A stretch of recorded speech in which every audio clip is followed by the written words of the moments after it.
Hello everyone, and welcome to Kaya Thinks Film.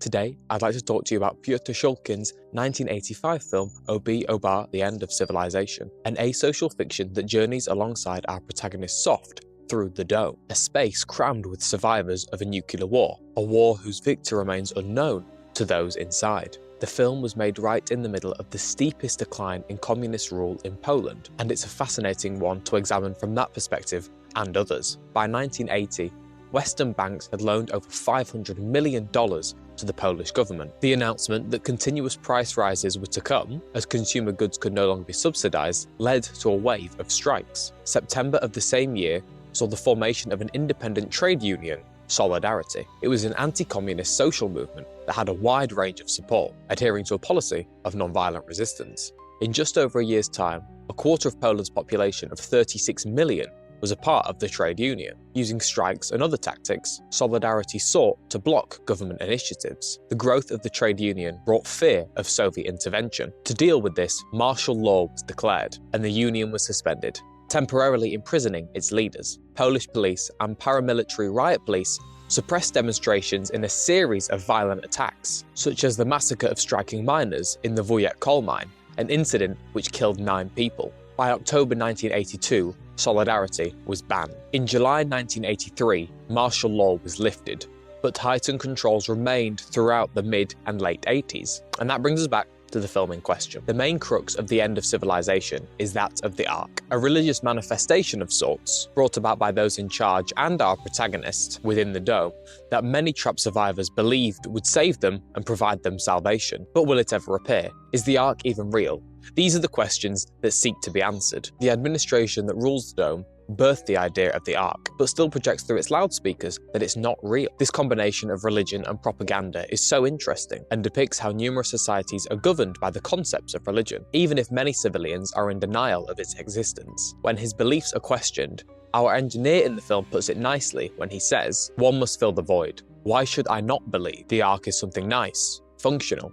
It makes sense." Off the back of the symbol of the Ark comes this post-apocalyptic world's currency, mirroring the intrusion of a market economy at the time of the film's creation. Ironically, the currency borrows its name from the Ark itself and is forged from the remains of an abandoned aeroplane, the only thing that bears a similarity to a vessel that could actually help free these people, further blurring the lines of religion and economy. During the chaotic years of Solidarity's popularity and the imposition of martial law, Poland entered a long period of economic crisis. Rationing and queuing became a way of life in Poland. This struggle for basic consumer goods is reflected in the film. But it shouldn't be forgotten that the country's economic decline, in a sense, came from an over-reliance on capitalism.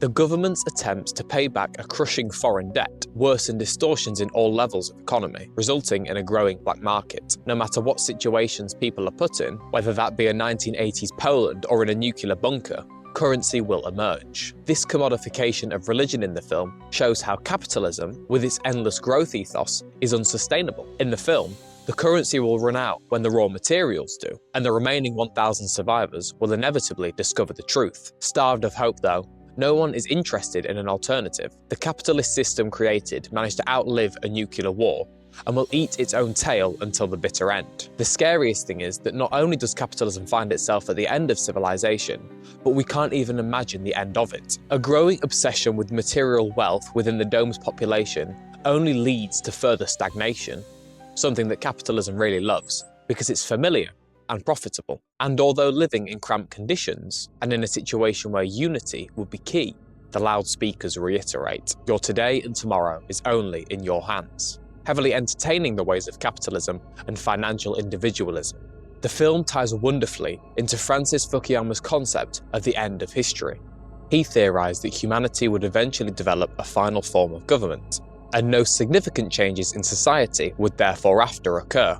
As a Western way of economics and thinking slowly enveloped and helped break down Poland's government, it seems that Shulkin believed that this is what would prevail and remain ingrained into society until the end of time. Even when society is reset and everyone is left to fend for themselves, it's terrifying to imagine that this seemingly inescapable way of life is what emerges once again. At the end of the day, everyone has been so forcefully conditioned into deifying wealth that it's no surprise that Sleek states that dough is a miracle cure. and that those sentiments have continued all the way into an apocalypse. I mentioned the Union's solidarity earlier because they are in some ways represented in the film by our arc. A great unifying power, a force that enacted change within the Dome, or in real life, Poland. Hope is a necessity for change and must remain throughout times of hardship. It's not enough or valuable to think like our manic, militant leader, who asks our protagonist where he'll find a better place. In our film, Soft becomes tangled between the vines of truth and lies, and decides to make his own way out, his own arc. A child he briefly befriends tells Soft to build one himself and gives him the idea. He's absolutely right, and I'm sure it's what the founders of Solidarity thought before they formed the Union and eventually turned the political tide in 1989. Regardless of which angle you examine the film from, whether that's one of Soviet collapse or capitalist encroachment, the film is a depiction of civilization as a whole, and the elements of it which inevitably emerge, and importantly, the hope which can fuel a population or slowly tear it down. In the world of the Dome, hope often presents itself through a belief in a higher power, and that's exactly what these people cling on to. Hope that an arc is coming and will provide a happy ending for them all. Shulkin understood where his nation was at, even adding a character to fill in the cracks of the Dome, a metaphor for the country at the time. The character says that he doesn't need his measuring pains to know that the place is falling apart, and it's direct and honest messages like these that shows our director created the film with purpose. He saw his government doing whatever it could to cling on, but knew that huge change was inevitable and on the horizon. Simultaneously encouraged and discouraged by the ruling class, the hope in the film is artificial and reflected superbly through the visuals and atmosphere. I love the harsh blue lighting over everything, and in a setting absent of natural light, this created the perfect feeling of a manufactured, intense, and not quite genuine place, just like a free market that is relying on everyone following the rules and not rising up. The lighting wraps itself around its subjects with such a coldness, a constant oppression of government control. Obi Obar, The End of Civilization is hardly a fun film, although its absurdity in parts is pretty funny, with some wonderfully strange moments. It's a deeply political piece, but doesn't have to be watched through that lens to be appreciated at all. It forms a great dystopian environment, with brilliant sets and bleak, isolating sound design, and can be enjoyed and appreciated without an understanding of, or framing it with, the landscape of Polish politics. On a base level, it's still a fascinating film, both beautifully and thoughtfully constructed, a film that should be seen by many, and can be quite easily online. It's crucial to remember that films are for everyone, particularly films like this that depict all kinds of people. There are leaders, civilians of varying wealth, religion in a particular form, and even shadier parts of society as well. It's not productive at all to shut people out of engaging with films because of the themes that can lie underneath. And discouraging people from doing so is what limits people's media literacy and narrows their exposure to the art form, which is only ever a bad thing.